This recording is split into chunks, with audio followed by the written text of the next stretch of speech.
try? Why do I try? Why don't you tell me why I can't sleep at night? Kesehatan reproduksi remaja. Apa kesehatan reproduksi itu? Apakah kamu sudah mengetahui tentang kesehatan reproduksi dan pentingnya menjaga kesehatan reproduksi? Kesehatan secara fisik, mental, dan kesejahteraan sosial secara utuh pada semua hal yang berhubungan dengan sistem dan fungsi, serta proses reproduksi dan bukan hanya kondisi yang bebas dari penyakit dan kecacatan. BKKBN 2012. Kenapa remaja perlu tahu tentang kesehatan reproduksi? Masa remaja adalah masa peralihan atau perpindahan dari kanak-kanak menuju dewasa.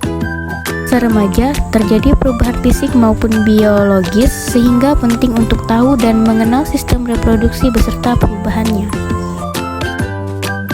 Menurut WHO, remaja adalah penduduk dalam rentang usia 10 sampai dengan 19 tahun.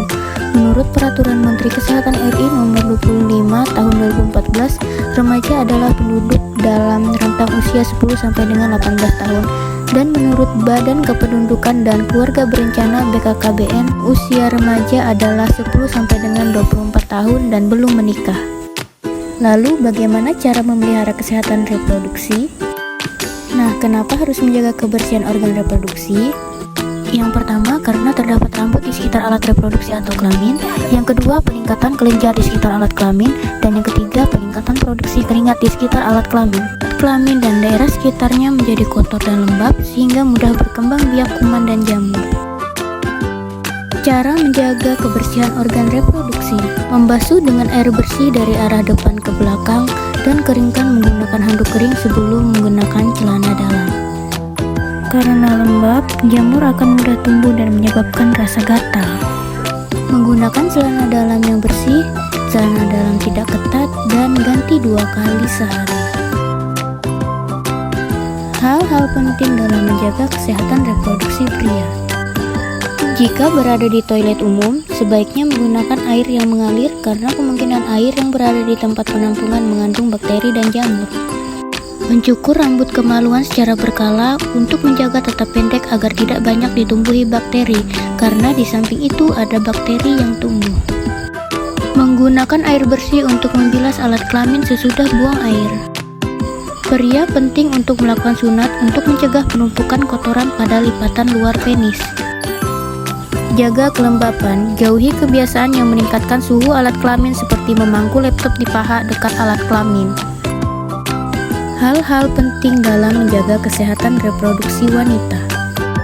Pada saat haid, dinding bagian dalam rahim terlepas sehingga amat mudah terkena infeksi. Oleh karenanya, sangat perlu menjaga kebersihan dengan cara gunakan pembalut bersih dan ganti secara teratur 2-3 kali dalam sehari atau setiap setelah buang air kecil atau bila pembalut telah penuh darah atau saat mandi. Bila pembalut yang digunakan pembalut sekali pakai, maka bersihkan atau bilas dahulu pembalut dengan air.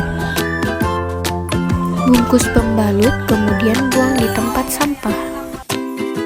Bila pembalut yang digunakan adalah jenis pembalut yang dapat dipakai berkali-kali, segera cuci setelah selesai digunakan, jemur hingga kering, kemudian setrika untuk mematikan kuman dan siap digunakan kembali. Hindari penggunaan panty liner secara terus-menerus karena dapat menyebabkan iritasi.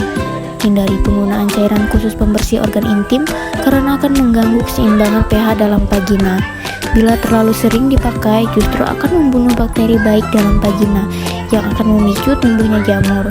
Akibatnya muncul gatal-gatal di area organ intim. HIV, Human Immunodeficiency Virus.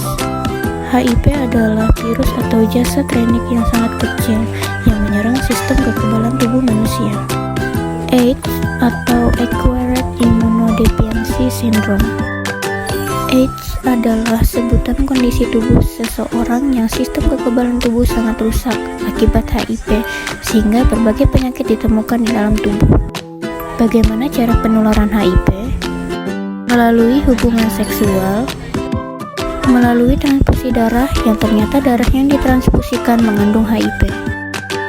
Penggunaan jarum suntik tidak steril di antara pengguna narkoba atau benda tajam tercemar darah yang mengandung HIV, seperti alat cukur dan alat tindih. lalu yang terakhir melalui darah ibu ke bayi yang dikandung dalam rahimnya, serta melalui ASI dari ibu yang mengidap HIV kepada bayinya. Hubungan seksual pranikah. Hubungan di luar nikah yaitu hubungan antara laki-laki dan seseorang perempuan yang belum atau tidak menjadi suami istri. Pencegahan kehamilan pada usia dini.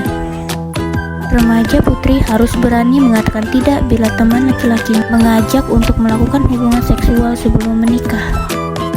Dan remaja putra harus menghormati teman wanitanya dengan tidak meminta atau memaksa untuk melakukan hubungan seksual sebelum menikah. Hindari sentuhan langsung bagian tubuh yang mudah terangsang seperti alat kelamin, pantat, paha sebelah dalam, buah dada, leher, dan mulut yang dapat timbulnya nafsu seksual. Hindari tempat-tempat yang sepi maupun gelap untuk berduaan dengan kekasih. Tips and trik remaja sehat. Pertama, berbekal informasi tentang kesehatan reproduksi. Kedua, tidak tergoda melakukan hubungan seksual. Ketiga, berpikiran maju untuk hal baru dan berpendirian teguh. Keempat, dapat mengatur energi remaja menjadi hal positif. Kelima, membina persahabatan yang sehat dan saling menghargai. Dan yang keenam, memupuk pengenalan pribadi menjadi saling pengertian. Nabja, narkotika, alkohol, psikotropika, dan zat adiktif. Zat-zat kimiawi yang dimasukkan ke dalam tubuh manusia baik melalui mulut, dihirup, maupun melalui pembuluh darah, biasanya melalui jarum suntik, sehingga dapat mengubah pikiran, suasana hati, atau perasaan dan perilaku seseorang. Dampak atau risiko penyalahgunaan narkoba. Kejang-kejang, halusinasi, gangguan kesadaran, sesak napas, atau kesukaran untuk bernapas. Kemudian, akibat jangka panjang seperti pengerasan jaringan paru-paru, pengerasan dan pengecilan hati, gangguan sistem dan fungsi reproduksi, terinfeksi virus HIV, dan kematian overdosis. Semoga melalui video ini teman-teman semakin memahami tentang kesehatan reproduksi dan pentingnya menjaga kesehatan reproduksi agar kedepannya bisa menjadi generasi yang berkualitas.